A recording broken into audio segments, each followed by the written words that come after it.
Landmark verdict है। इस verdict को आपने कोट किया माननीय 5 जजों के बीच में कि चाहे वो जज हो, ये मेरा मौलिक अधिकार है कि मुझे एक निष्पक्ष न्यायपालिका चाहिए, भ्रष्टाचार रहित न्याय के लोग चाहिए, और वो मुझे नहीं मिल रहा है, इसलिए मैंने ये एक्सपोज किया है। तो पहले तो मेरे नागरिक जो हनन हो रहा है, नागरिकता, मेरे जो नागरिक अधिकार हैं उसका जो हनन हो रहा है, पहले उसका पहले रेस्टोरेशन करिए आप। नहीं, वो किया है, सारे जजमेंट वही नहीं दिया है। सुप्रीम कोर्ट के संविधान पीठ का सुब्रमण्यम स्वामी वर्सेस अरुण शौरी, वो जजमेंट भी दिया, उसमें क्लियर लिखा है जब भी कभी करप्शन एक्सपोज होता है ये कंटेम्प्ट नहीं होता है, ये न्यायपालिका की मदद होती है।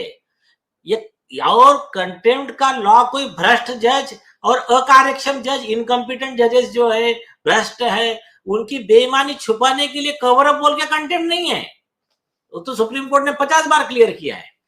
फिर भी क्या रहता है, कुछ कुछ लोग दुस्साहस करते रहते हैं और या तो कई लोग डर जाते हैं, जैसा कि अभी प्रशांत भूषण साहब को ट्राई किया। प्रशांत भूषण साहब ने क्या किया था, उन्होंने तहलका में इंटरव्यू दिया। इस देश के 16 चीफ जस्टिस ऑफ इंडिया होकर गए, उसमें से 8 भ्रष्ट थे, 2 के बारे में मैं डाउटफुल हूं, उनको कंटेम्प्ट निकाला। उन्होंने बोला ये लो एफिडेविट पे प्रूफ, मैंने इंटरव्यू छोड़ दो, ये एफिडेविट पे प्रूफ। इस तरह से करप्शन उनके पिताजी ने, शांति भूषण जी ने, और प्रूफ के साथ डाल दिया। यस, हाँ, उन्होंने भी दिया, प्रशांत भूषण ने भी दिया। अब फिर क्या हुआ? छोड़ दो, बोले केस क्लोज कर दो। अरे तो ठीक है, आते उस मुद्दे पे आते।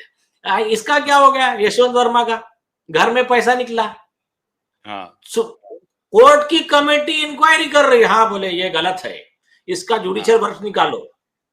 अभी मुझे इतना बताइए, सुप्रीम कोर्ट के पास तो सारी पावर है,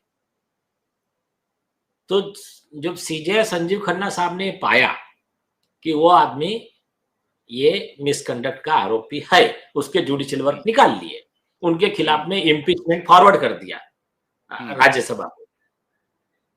एफआईआर का ऑर्डर क्यों नहीं दिया सुप्रीम कोर्ट ने? एकदम सिंपल चीज, जजेस, और एक ख्याल में रखिए, जजेस प्रोटेक्शन एक्ट का सेक्शन 3 सबसेक्शन 1 उसका सबसेक्शन 2 वो ये कहता है कि जजेस के खिलाफ प्रोसिक्यूशन बिना परमिशन के नहीं हो सकता। फिर परमिशन देने का अधिकार किसको है? हाई कोर्ट जजेस, सुप्रीम कोर्ट जजेस और चीफ जस्टिस ऑफ इंडिया के खिलाफ प्रोसिक्यूशन देने का अधिकार किसको है? माननीय राष्ट्रपति जी को। सुप्रीम कोर्ट ने कह दिया संविधान पीठ में।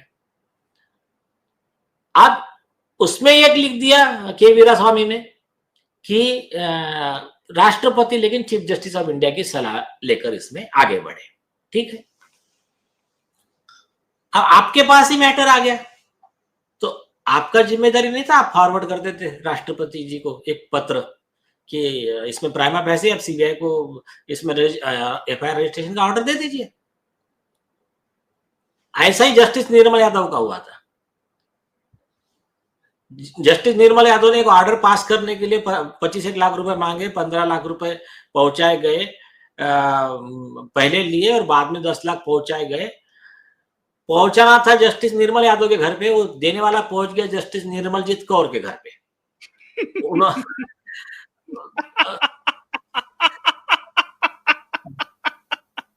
क्या सब हो रहा है? मैं जो ऑर्डर है वो पढ़ के बता रहा हूँ, मैं मेरे मन से नहीं बता रहा, ऑर्डर पढ़ के बता। निर्मलजीत कौर के घर पहुंच गया। फिर वो जज भड़क गई उस पे, बोले क्या तू जज के घर पे पैसा लेके कैसा गया? पुलिस को बुला लिया, फिर उसको पकड़ लिया। पकड़ने के बाद में फिर उसने ये बताया, ये सीबीआई कह रही है, पुलिस कह रही है कि उसने कहा कि नहीं निर्मल यादव को देना था और इधर आ गए, और इसके पहले भी 10 लाख दे चुका हूं, हो गया। आप इसके बाद में हाँ क्या करके उसमें एफआईआर रजिस्टर हो गया। एफआईआर रजिस्टर होने के बाद में उस समय की चीफ जस्टिस ऑफ इंडिया थे के जी बालकृष्णन। देखो बड़े लेवल पे भी करप्शन होता है, मैं बताता हूँ कैसा। हाँ। तो उन्होंने सीबीआई ने बोला कि अभी चार्जशीट की परमिशन दीजिए, इसमें एक नोट लिखते हैं, नो मोर एक्शन रिक्वायर्ड। हो गया। जैसा उन्होंने बोला, Punjab and Haryana high court bar association खड़ी हो गई, प्रोटेस्ट किया, बोले करप्शन का सपोर्ट चलने नहीं देंगे हम। तो फिर बैक फुट पे आए, फिर सुप्रीम कोर्ट के सेक्रेटरी जनरल ने प्रेस नोट निकाला, नहीं नहीं उनका ऐसा नहीं कहना था, वैसा कहना था, यहाँ कॉमा लिखने में आ गया, वहां फुल स्टॉप ऊपर लग गया, स्याही थोड़ी गीली हो गई थी, ऐसा करके फिर बैक फुट पे आए। मतलब बालाकृष्णन जी ने कह दिया no further inquiry required, action, no further action required. अच्छा, हाँ, हो गया। और बाद में फिर चुपचाप परमिशन दी गई और फिर चार्जशीट गई, जो भी है रिपोर्ट गई। रिपोर्ट के ऊपर नीचे के जज ने इश्यू प्रोसेस किया, आरोपी बनाया जस्टिस निर्मल यादव को।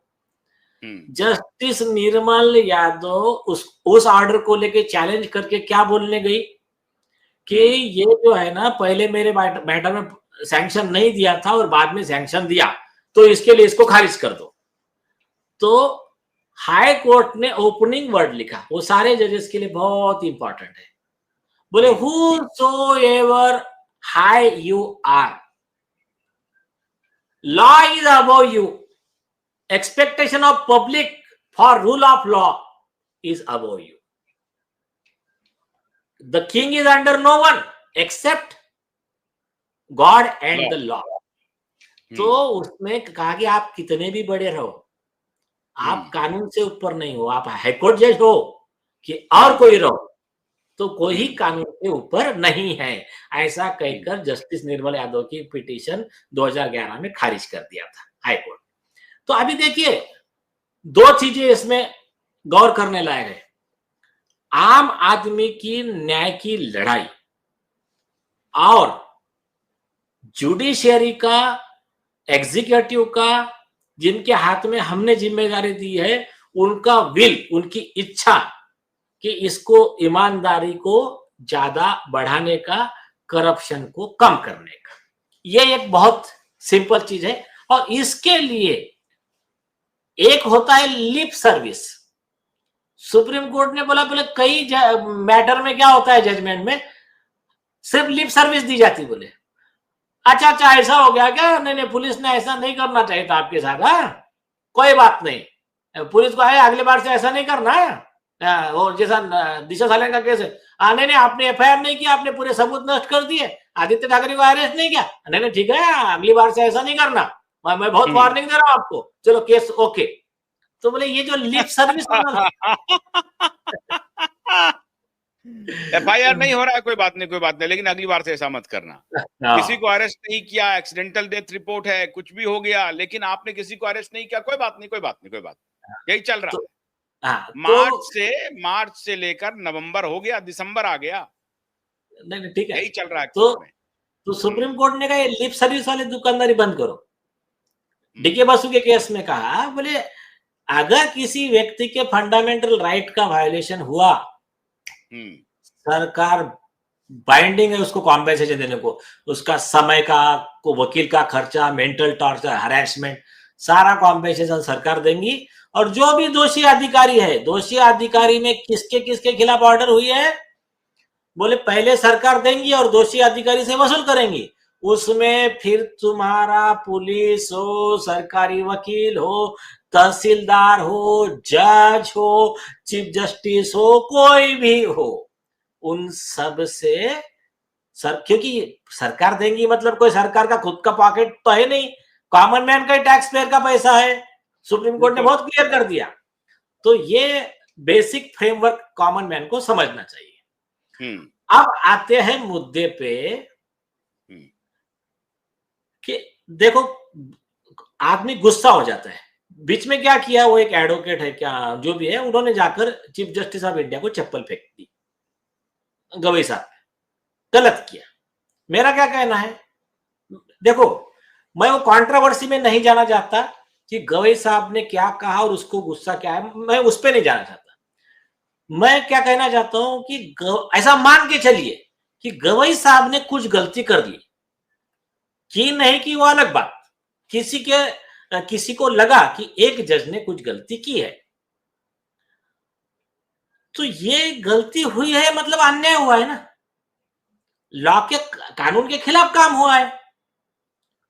अब आपको कानून ने उसमें प्रोविजन दिया है ना, अगर फॉरगेट ये वाला इंसिडेंट छोड़ दीजिए, कोई भी एक जज है, अगर जज ने आपके साथ में बदतमीजी कर दिया, इंसल्ट कर दिया, गाली दे दिया, पैसा खा लिया, गलत आदेश दे दिया, तो हाँ, तो अभी इसके लिए जज के ऊपर कानूनी कार्रवाई के प्रावधान है, थोड़ा आपको संयम रखना पड़ता है, क्योंकि ये रूल ऑफ लॉ है ना, नहीं तो क्या होगा मालूम है क्या, हर आदमी बोलेगा चलो मैं ही डिसीजन देता हूं और मैं ही ये करता हूं, तो इससे क्या होगा आगे चल के, जिसकी लाठी उसकी भैंस वाली हो जाएगी। क्यों?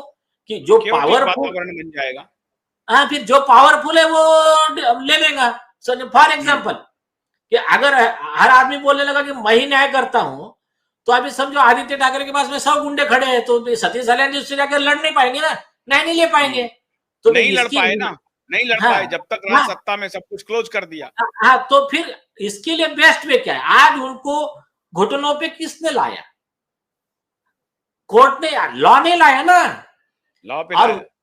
अब लॉ में भी और एक तरीका है, लॉ है, वार है, तो सामने वाले क्या करते हैं, जब हम लॉ के इसमें आते हैं तो वो उसमें करप्ट जजेस भी आ गए, वो हमको फिर डिरेल करना चाहते हैं, वो चाहते हैं कि इनको उकसा दो, इनको डिस्करेज कर दो, इनको गुस्सा आ जाए, ये कुछ मामला कर दे तो फिर अभी छोड़ दो, ये इन्होंने ऐसा कर दिया, इन्होंने वैसा कर दिया।